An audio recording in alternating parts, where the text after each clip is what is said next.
নমস্কার, আমি বন্দনা। আমার কিচেনে আপনাদের সবাইকে স্বাগত জানাই।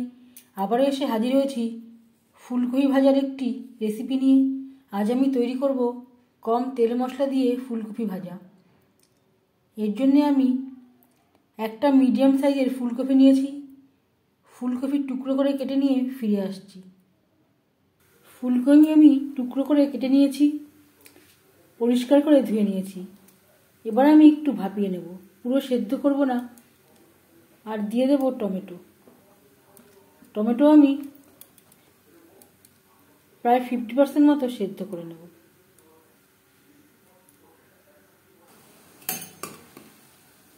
জল বেশ ভালো করে ফুটতে শুরু করে দিয়েছে। এই পর্যায়ে গ্যাসের ফ্লেমটা অফ করে দেব। 5 মিনিট ঢেকে রেখে দেব। এতে ফুলকপির মধ্যে যদি কোনো পোকা থাকে, পোকা চলে যাবে। ফুলকপির থেকে জল আমি ঝরিয়ে নিয়েছি। ফুলকপি ভাজা তৈরি করার জন্য কড়াইতে দিয়ে দিয়েছি 2 চামচ রিফাইন্ড অয়েল। ফোড়নে দিয়ে দেবো গোটা জিরে। 10 সেকেন্ড ভেজে নেওয়ার পর দিয়ে দেবো টমেটো।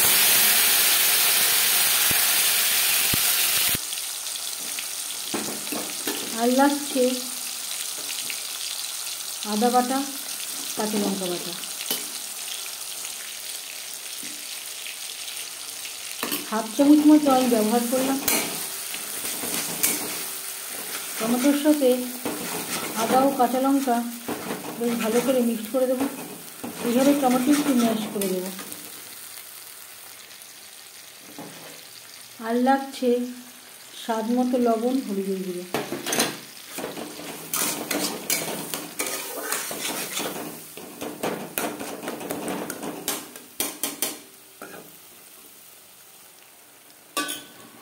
মশলা কষানো হয়ে এসছে।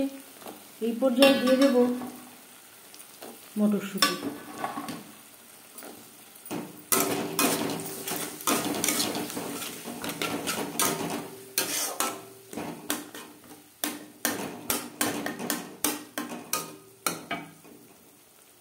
মশলার সাথে মটরশুঁটি 1-2 মিনিট নাড়াচাড়া করে নেওয়ার পর দিয়ে দেব ভাপিয়ে রাখা ফুলকপি।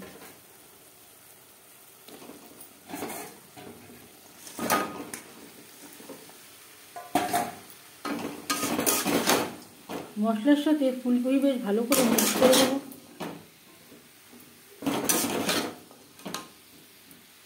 রান্নাটা করব হাই টু মিডিয়াম ফ্লেমে।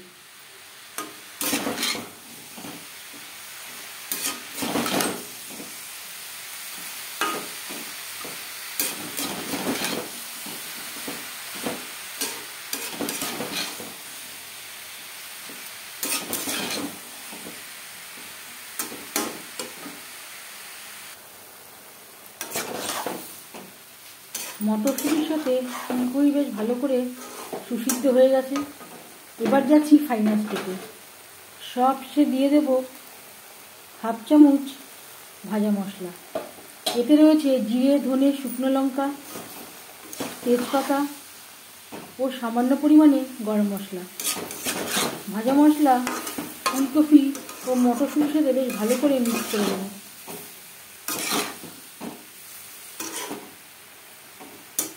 গ্যাসের ফ্লেমটা অফ করে দেব। এই পর্যায়ে আপনারা চাইলে ধনেপাতা কুচিও অ্যাড করতে পারেন। একটা পাত্রে উঠিয়ে নেব। ফুলকপি ভাজা রেডি। একটা বোলে সার্ভ করে দিয়েছি। এই রেসিপিটি ভাতের সাথেও সার্ভ করতে পারেন, রুটির সাথেও সার্ভ করতে পারেন। এই রেসিপিটি কেমন লাগলো অবশ্যই জানাবেন কমেন্টের মাধ্যমে। যদি এই রেসিপিটি ভালো লেগে থাকে লাইক করবেন, শেয়ার করবেন, সাবস্ক্রাইব করবেন আমার চ্যানেলটিকে।